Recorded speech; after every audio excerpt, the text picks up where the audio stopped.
Hi everyone, I'd like to do a shout out to our sponsor, Bako Diagnostics. Early detection is the single most important factor in improving patient outcomes. The Bako Diagnostics team recognizes how impactful a podiatric physician can be and remains committed to supporting you in your role as the first line of defense in diagnosing conditions of the lower extremity. Thanks to the unwavering support of their clients, Bako Diagnostics has been able to give back to the podiatric community for 16 years by providing podiatric educational resources and advocating for the position. Bako Diagnostics, helping podiatric physicians keep America on its feet. If you have not yet had the opportunity to utilize Bako Diagnostics services, get started today by sending an email to corporaterelations@bakoddiagnostics.com. The first 50 podiatry offices who request a starter kit will receive a Dean's Chat mug. Hello, everyone. Welcome back to Dean's Chat, where we discuss all things podiatric medicine. My name is Dr. Jeffrey Jensen. I'm the Dean at the Arizona College of Podiatric Medicine and co-host for the Dean's Chat podcast. Once again, I'm with my co-host, Dr. Joanna Richey. Hello, Joe. Hey, Jeff. How you doing? I am doing fabulous. Looking forward to our white coat ceremony this weekend at the Arizona College. We did our little run through today, so it's exciting times for the students. It really is. It's such a special ceremony to really induct them into the field of medicine. So yeah, very exciting. Well, also earlier in the week, we had a send-off party for the third years. They're getting ready to go out on clinicals. They've been working hard for 2.5 years in the didactic realm. Super excited to get into clinicals. Yeah, I'm so proud of them. They have worked so hard and they are just a spectacular group. They're going to go far. Oh, I think so too. Joe, we've got another phenomenal episode today, part 2 with Dr. Edward Glazer. Dr. Glazer, welcome back to Dean's Chat. Well, thank you for having me. It's a pleasure. And let's go first names again. Ed, Joe, and Jeff. Is that all right with you? Wonderful. All right. So just kind of a recap for our audience. It was a phenomenal episode. We talked about soul supports and we talked about biomechanics and we had a tremendous discussion. But at the end, Joe, my whole list of questions I wanted to ask, I didn't even get to. So here we are with part 2. And so I'm super excited, Ed. Thanks for making time and coming back on the show with us. Now's your chance to ask all those questions, please. And I'm going to. All right, let's get Careful started. what you ask for. No, I love it. So, we talked a lot about the second half of your professional career or journey, if you will. But I was curious about the first half. How you found out about podiatry. You went to the New York College. Who were some of your mentors? Joe and I thought we'd kind of turn it over to you and just let you just talk about the early days a little bit. Well, probably what I remember first was the very first day of podiatry school. Somebody walks into the room, turns to the blackboard and writes, primum non nocere. And nobody knew what that meant, but it's first do no harm. Oh, and that was probably the first lesson that I took away from podiatry school. The second thing he said was, there's 205 bones in the human body. Know them by tomorrow. The party's over. And the next day we came into a quiz and we had to know them. I thought it was difficult, yet fair. It remained interesting through the entire time. I was fascinated with the foot as a machine because in undergraduate, I tried to double major in mechanical engineering, which is looking at the world as a series of simple machines. And then I went into podiatry where basically I'm treating a machine, the foot. And so when I started looking at it, I looked at it in terms of simple machines, levers, springs, things that I could calculate. So tell us more about your Stony Brook days, because, majoring in engineering and ended up in podiatry school seemed to be non-congruous typically. No, what happened was I went in thinking I was going to be a doctor of some sort and didn't know which one. And then I started volunteering on Fridays at the Nassau County Medical Center. And every week they put me in a different department. And when they put me in the basement where the podiatrists were, it just clicked. I loved everything about it. The podiatrists were the happiest people. They had normal hours. They didn't get up at 2 a.m. for the most part. And they never had to give people horrible news. They had cancer, heart disease, pancreatic cancer. I mean, horrible things that the doctors have to tell people. I mean, I think the worst thing I ever had to tell anyone is the toenail has to go. And if they did have an early form like a lentigo maligna, I'd refer them away, to an oncologist. So it was, to me, it was a fabulous lifestyle being a podiatrist. Not a lot of the intense pressure and stress and normal hours. But what fascinated me most was how the foot worked as a machine, and I couldn't get away from it.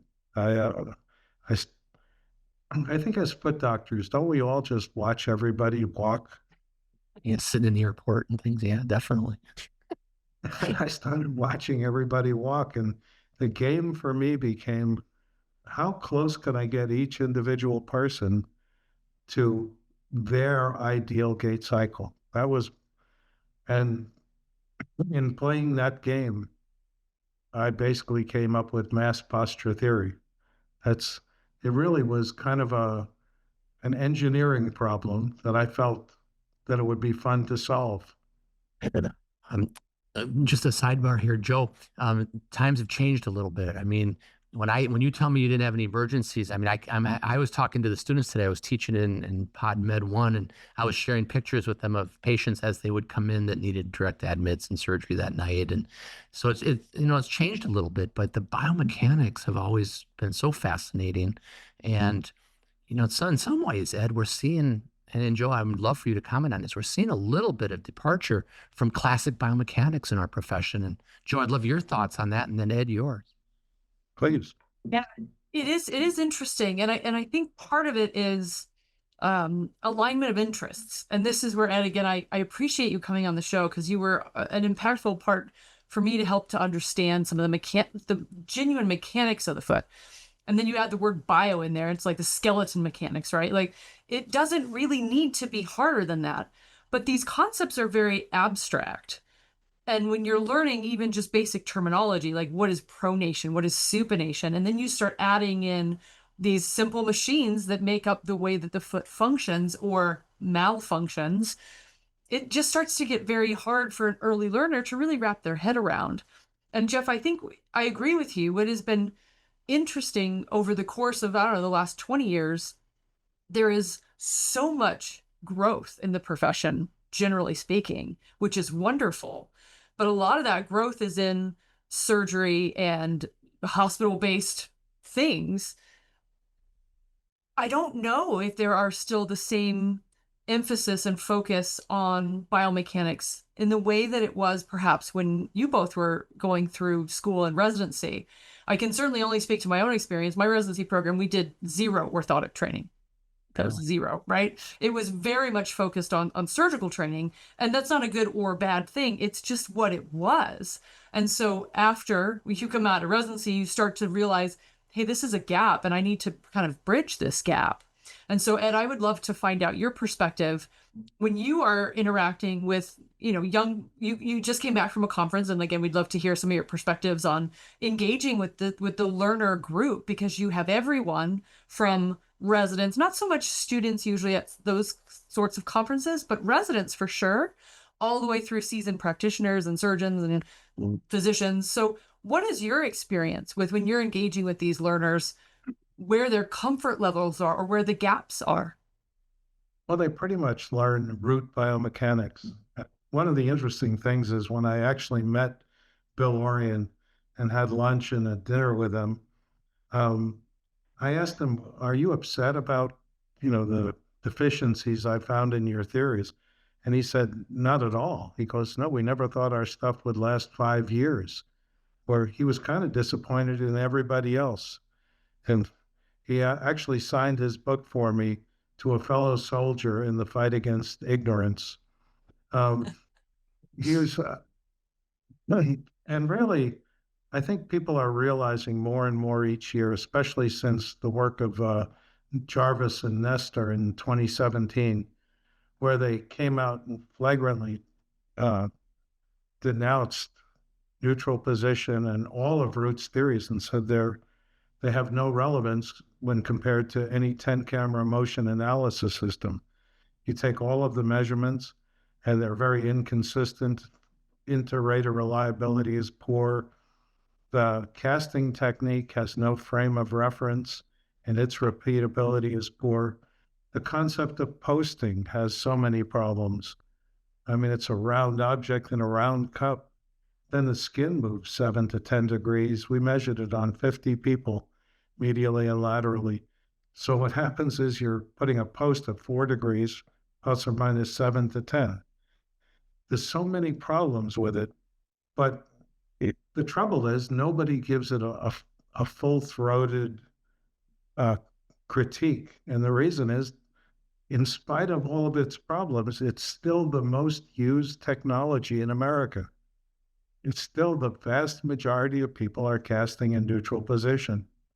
And so to me, the problem was so simple is I looked at what we agreed upon, and the only thing we seem to agree upon in foot biomechanics is Root's basic principle, that when the arch goes up, it becomes more rigid, the foot, and when the arch drops, it becomes structurally less stable.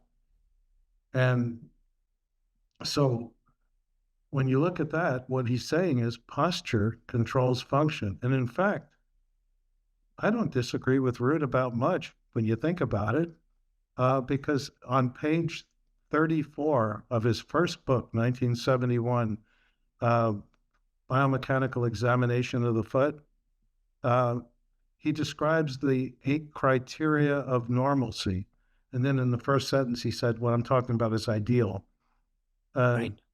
And the idea is he never achieved those. If you look at each one of them and stand somebody up in a Russian orthotic, you'll see he doesn't achieve it. And what Nestor and Jarvis showed is that, 100 normal people without deformities, but then you could find their, quotes, Root deformities. What I mean by that is we consider forefoot varus a deformity or rear foot varus a deformity. He said those deformities didn't correlate to changes in the gait cycle that you would expect. And because it was unpredictable, but what was really surprising is that 2/3 of the people never even passed through neutral position anytime during their gait cycle. So what really I did was I achieved each one of the 8 criteria that Root defined. So he kind of set the entire goals for foot biomechanics for me and everybody else. And the only way I achieved them was by raising the arch. And both Scarlato and Root and Orion, when I talked to them, I said, why didn't you guys raise the arch? And they said, we wanted to, but the material science wasn't there.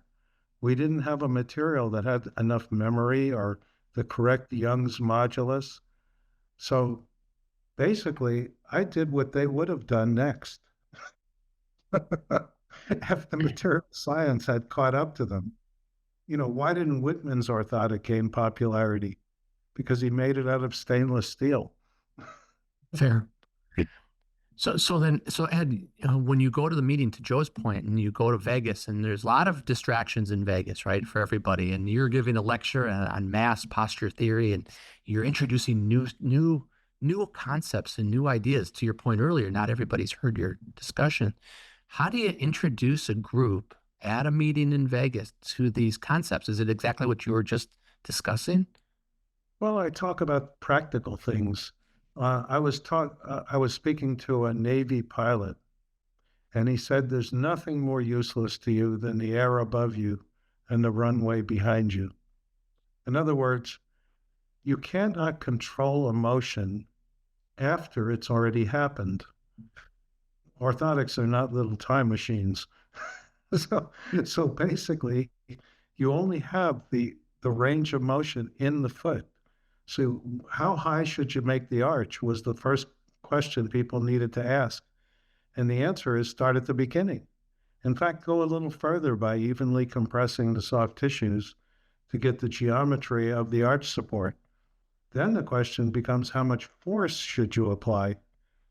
And Isaac Newton helped us there. He said, for every action, there's an equal and opposite reaction. If you take a curved piece of some material and you want to know how much vertical force should it apply to the human body, the answer is simply, how much are you applying in the opposite direction? And what probably the bane of my existence has been getting people used to such an aggressive arch. Right. And then about 8 years ago, somebody came up to me and showed me how to do it. They showed me how to, and I actually wrote an article in the Foot and Ankle Quarterly in 2018 in the winter edition, and where I described exactly what he taught me.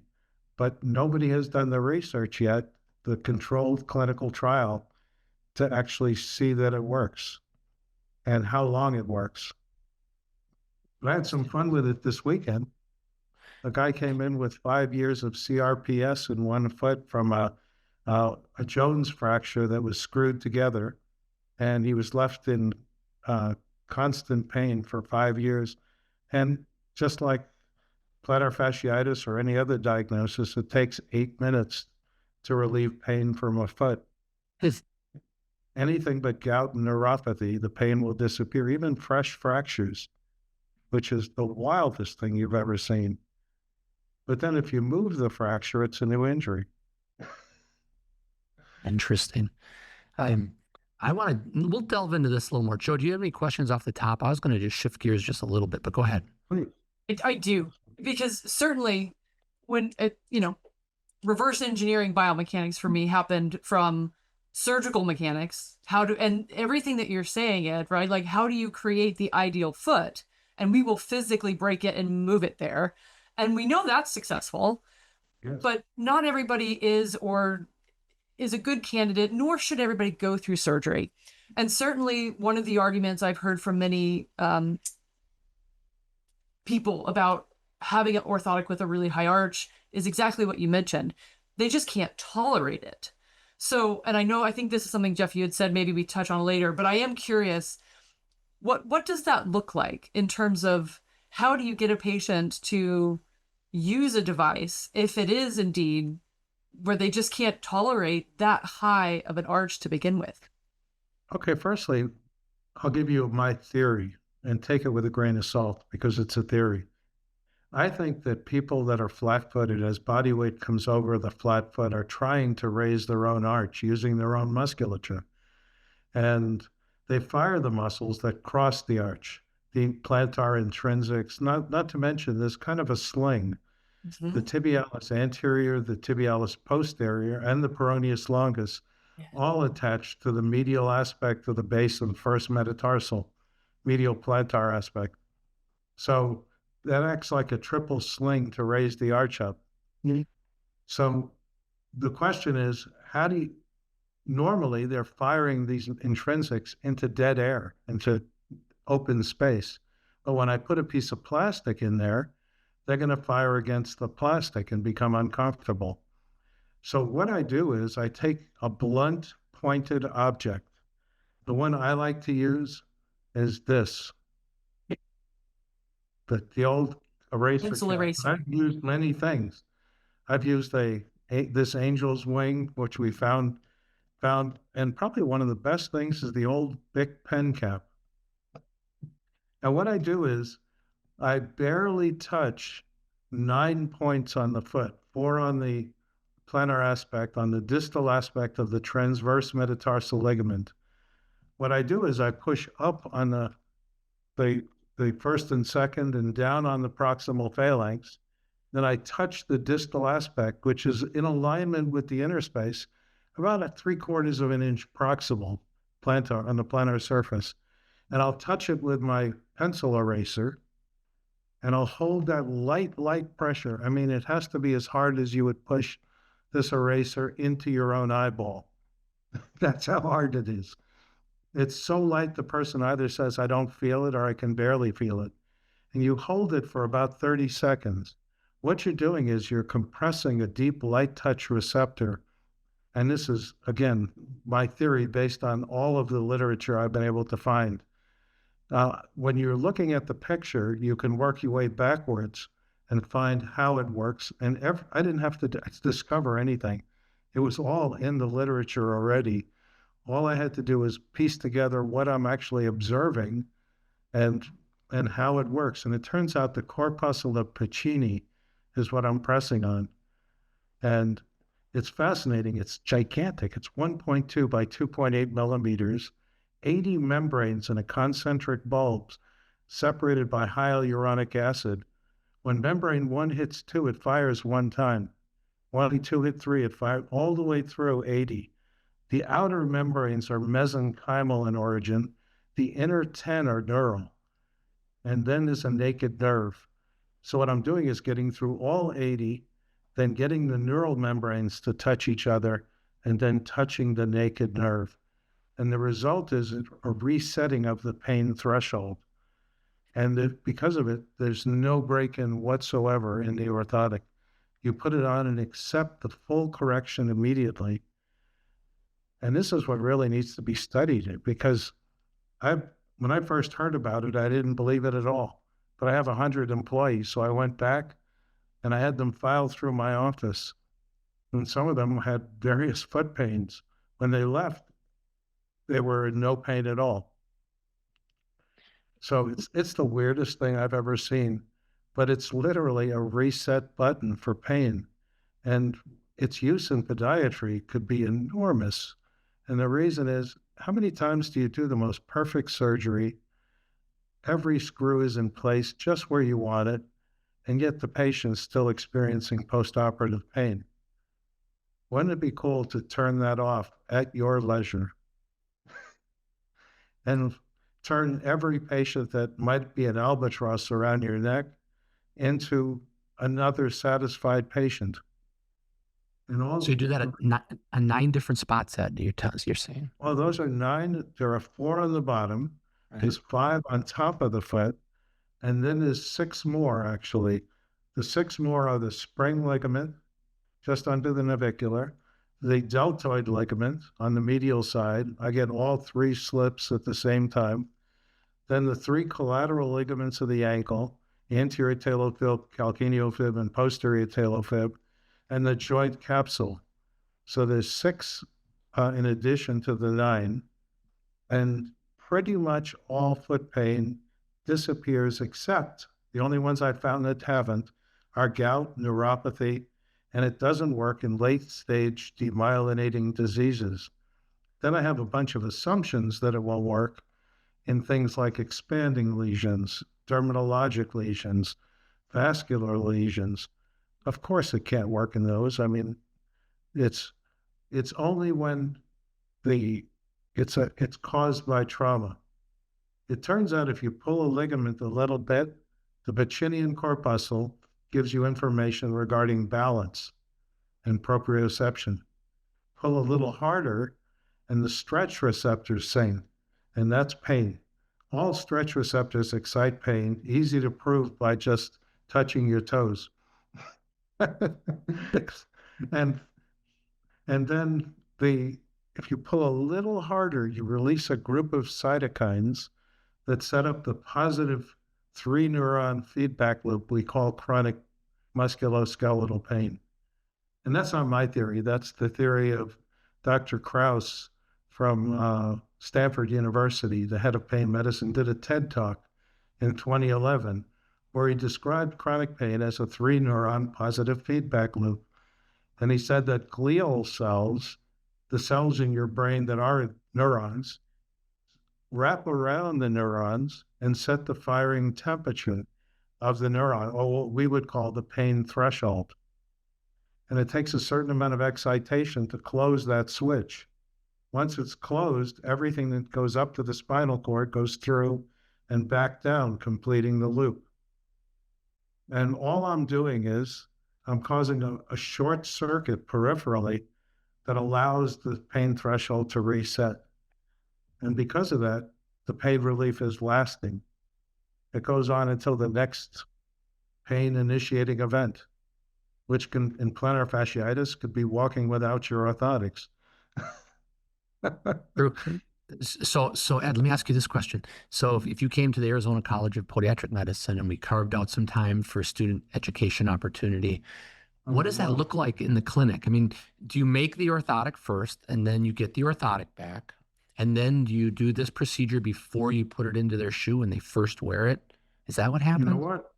I would really leave that up to you, because the fact is how it goes in the clinic, it should be experimented on by all the clinicians, and each one will have their own opinion. And then after discussing it, you'll probably come up with a protocol, because this needs to be proven, firstly, that it works.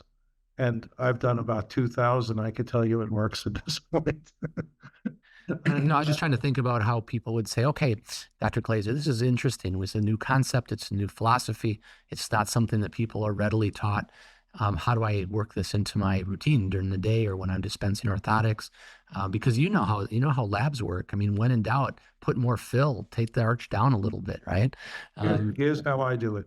Okay. I do the release at dispensing. And the reason is, person comes in with 10 out of 10, 15 years of continuous 10 out of 10 plantar fasciitis pain. You can, in 8 minutes per foot, you could eradicate the pain to 0. But then they stand up the first time in the orthotic, and the first, you've erased the muscle firing pattern. The first 5 or 6 steps, they re-record a new pattern without the firing of the plantar intrinsics that would cause a hot spot in the arch. And because of that, they accept the full postural correction immediately out of the box. And you could see the change in their angle of gait immediately. And the coolest part is they're symbiotic. In other words, the orthotic helps maintain the pain relief. And here's how it does it. If you're, like I said, if you pull a ligament tight, you get balance. Pull a little harder, pain, a little harder, chronic pain. Well, Dan, if you're standing without any support, your joints have, gravity has pushed your joints to the end of their range of motion. Your ligaments are taut. It's like dancing on the edge of a cliff. If you dance right on the edge of the cliff, half the time you're going to fall off. But if you move 3 feet in or 5 feet in, you never fall off. And really what an orthotic does by raising the arch is it moves you away from the end of the range of motion, causing the pain relief to last. So that's the amazing thing. The coolest thing was, I was lecturing at IFAF, I guess about 6 years ago, and the guy before me lecturing was talking about gastroc recessions, cutting the tendon behind the knee. And he said he could get 15 degrees of dorsiflexion. So I said, I have a whole lecture planned. Forget about it. This is my New York coming out. Forget about it. I go, anyone in the audience have tight gastrocs? And I picked a guy who was 6'6" because you could see him from the back of the room. And I checked his dorsiflexion. He had minus 10 degrees. Then I released his gastrocs and retested him with a goniometer, and he had plus 25. I said, I just gave him 35 degrees of range of motion, and I didn't pull a knife on him. So which one would you do on your mother? That's the question. And then I tested him 3 years later in front of the same audience, and he still had the 25 degrees of dorsiflexion. That's really, and why that is, how it increases the total range of motion of a joint, I still haven't figured out. But people come to me with severe failures, it's frozen joints, frozen shoulders, necks, and the technique is the same anywhere in the body. You shorten the muscle that's hurting, hold it there, you fire the antagonistic muscle, which inhibits the shortened muscle, then you touch the skin overlying this Pacinian corpuscle and slide in a singular direction. because you're pushing the fluid from between the membranes in this 80 concentric bulbs to one side of the bulb. If you change directions, you replace the fluid, decreasing inhibition, which is just like excitation. If you push too hard, you won't get any result because you'll be stretching tissues while you're causing inhibition. So you'll cause excitation and inhibition simultaneously. They cancel each other out. So the simple way of putting that is you can't cause pain and relieve it at the same time. Fair. So Joe, I'm sorry, I don't mean to hog this part. What happens at these meetings then? I mean, do you give them the tools to go home and is it like a workshop so that they can learn exactly the technique? Mostly I teach the neurophysiology of pain, and I go through all of the literature. Luckily, there's only 192 articles written on corpuscles of Pacini. So in 2 weeks, anyone can be the world-renowned expert in them. So I go through the relevant articles, and then I invite anybody at the end to come up that has foot or knee pain, depending on the state, if you're allowed to do soft tissue. I think Arizona, you have a leg law, right? You can do soft tissue to the knee. Yes. Yeah. So, and if somebody comes up, people can come up with decades of pain level 10 knee pain, and in 10 minutes, it's gone completely. Doc Thackeray was an example. He had bone-on-bone arthritis. So I said, I can't fix that. This doesn't fix anything. All I'm going to do is give you a good trip to Florence. So I took away his knee pain, and he was walking up and down from the podium going, I can't believe it. My pain is gone. I said, it'll be gone, but believe me, give it 3 weeks, and that bone on bone will bring it right back, and you still need your knee replacement. Well, I like to keep open minds on these things because I remember when I first had acupuncture when I lived in San Francisco and nobody could help me, and acupuncture literally healed me. I mean, it took several weeks to build up to the point where I could run as much as I wanted again, but I was, sidelined and hamstring issues. So Joe, I mean, Ed, you're probably gonna have to come to Arizona and show us How in many person. acupuncturists have come to me for help, and then they go, can I put a needle in that? And I go, Again? you could, but what I'm feeling for to know the release is happening is the person's skin suddenly softens, and then it detaches from the deep fascia and slides. Their skin slides on their own deep fascia, and it's very palpable. But if you put a pin in it, it doesn't slide. That makes sense. So they say, let's put it in the kidney meridian one or 2 points up. Oh, gotcha. All right. Well, Joe, what do you think? Yeah, no, it's definitely interesting. I might have to come to one of your seminars and watch it in action.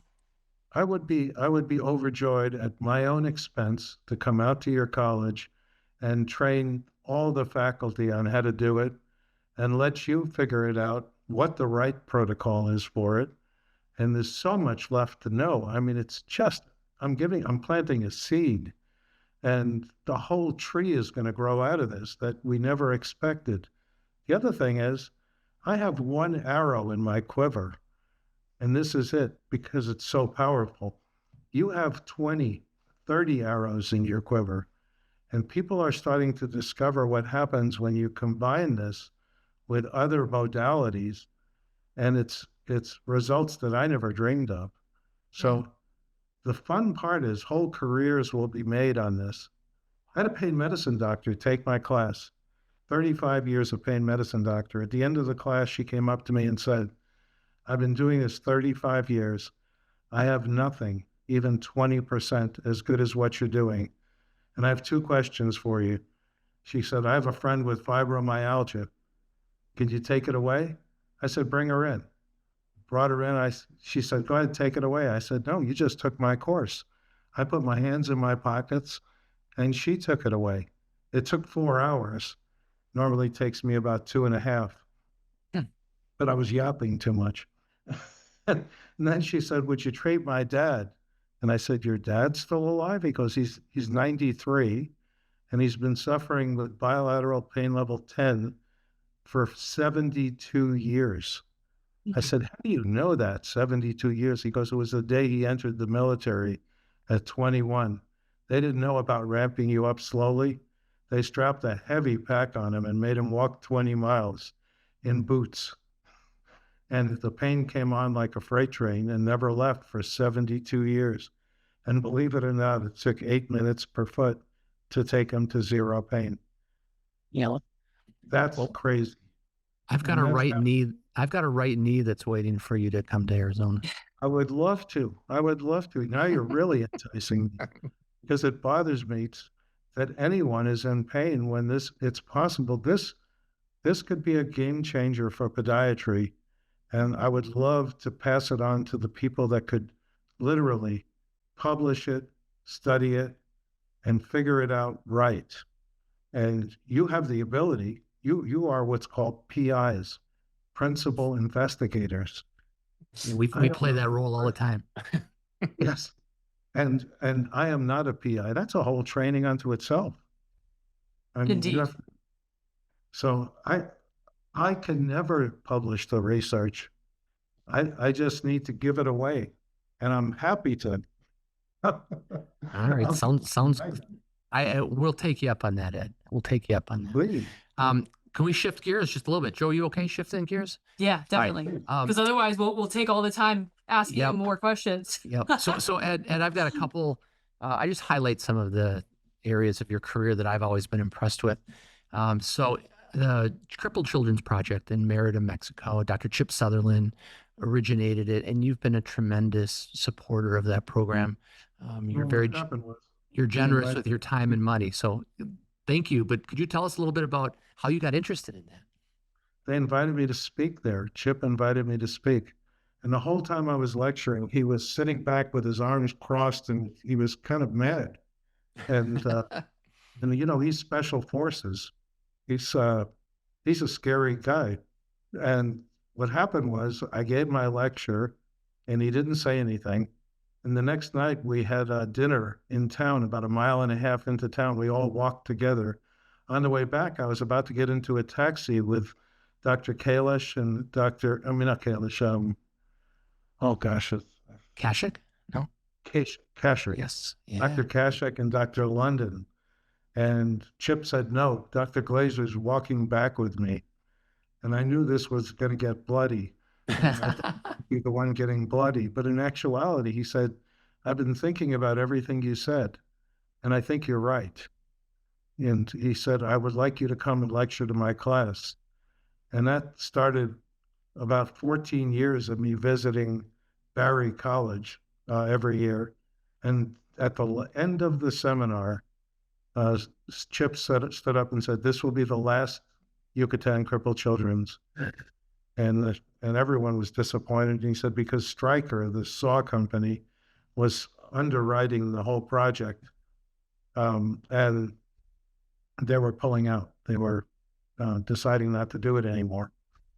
So I stood up right then in the thing and I said, I'll take it over.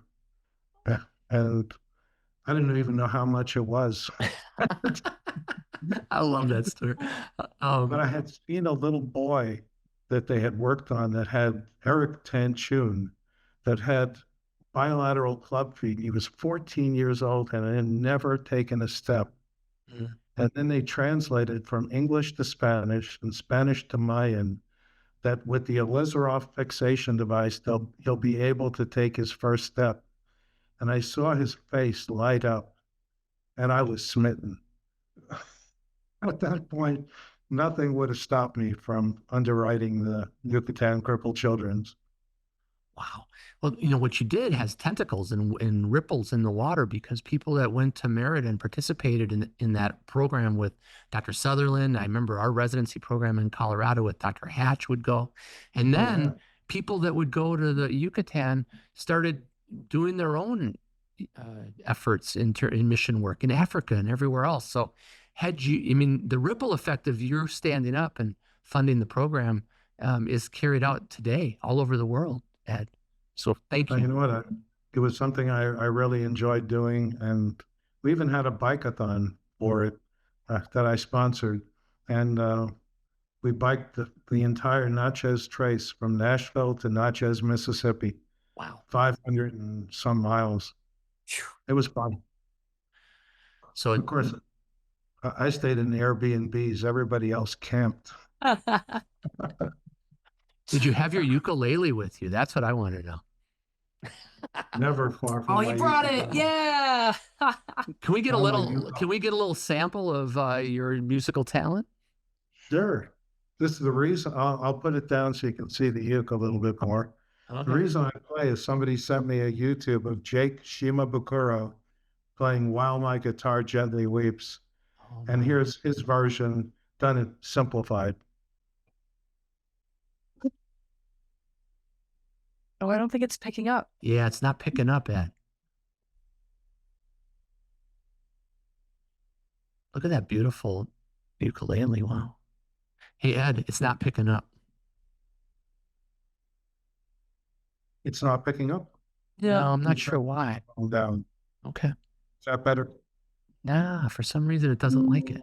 Oh, There we go. go. Yep, you got it. No, it's not catching it. That's strange. Ed, say a couple words and then play, because I think when it goes to Joe or me, it Oh. washes you out. So you say a few okay. words and then start playing. Okay, this is While My Guitar Gently Weeps. I'll give it a third shot. Or I could try something else, maybe Something by the Beatles. You know that song?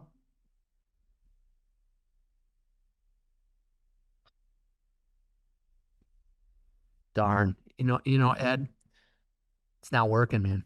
I don't know why. We'll just have to do a live videotaping when you come to Phoenix. Absolutely. And then we can post it into the social medias. Oh, that sounds wonderful. I'd love to. Yeah. I could play Bohemian Rhapsody on the ukulele. Awesome. Very nice. Tilt your camera up again, Ed. Oh, yeah. And In there we fact, go. I went to a seminar recently with Jake Shimabukuro, who arranged it for ukulele, and he gave me a 33-minute private lesson on the part I was having difficulty with, which, by the way, I'm still having difficulty with. I like your musical tastes. I mean, a little Freddie Mercury, a little George Harrison. Life's good. Life is good. I tell you what, I have been blessed, especially to have that ukulele. It was beautiful. That is won first place in the 2012 Luthiers Guild competition. And I was visiting the luthier at the time, and its sister won second place, and I bought them both. Then 3 years later, I went to visit him again, and he was just finishing his life's masterpiece, and I was able to buy it. So I have that's awesome. Chuck Moore's life's masterpiece, probably the greatest ukulele on earth. And I don't even play it because I get too nervous holding it. I might drop it. Well, Ed, Joe and I are so thankful that you shared your story, your professional life, some of your personal life. Our profession's better off with you in it every day. So thank you. And the invitation's there to come to Arizona. I'm interested, and we'll get a group of students together, and we'd love to learn from you. Well, let's set a date. It was at your earliest convenience. I'd be happy to come out. You know what? It's my dream to get to speak again at all of the schools of podiatric medicine. And recently they booked me for the Iowa School, the Temple University, the Erie School that just opened up. And I would love to come back out to Midwest. We'd love to have you. And this is the time of year you want to be here, Ed. You don't want to be here June through September 15th, Yeah, your summers are pretty rough. Oof, you're not a kid. All right. Well, Joe, any last words? No, thank you so much, Ed. It's funny. It's the little things, and I love watching you describe certain things.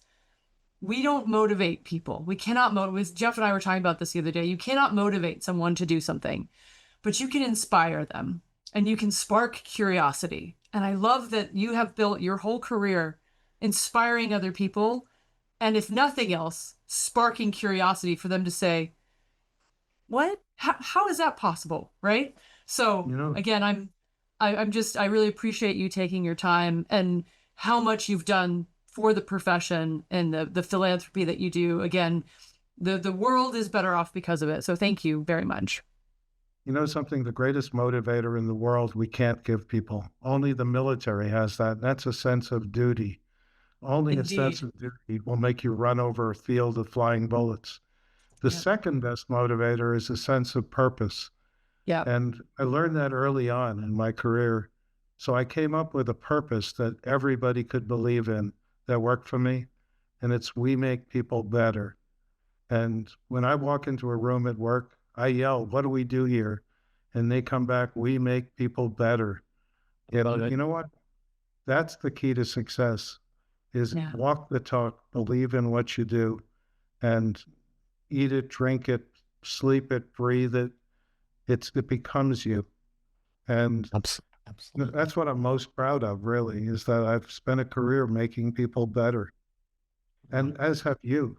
I'm honored to speak to you guys that are imparting knowledge to the next generation of podiatrists. I'm jealous. You're living the dream. We'll do it together. How's that sound? That's right. Sounds great. All right. Thank you. Well, Ed, thank you again. And to all of our listeners, if you're listening on Spotify or Apple, please give us a 5-star rating. And if you're on YouTube, please become a subscriber.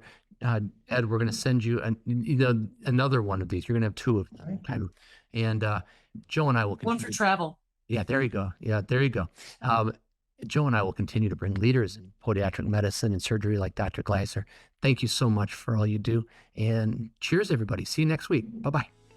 Bye-bye. Bye-bye.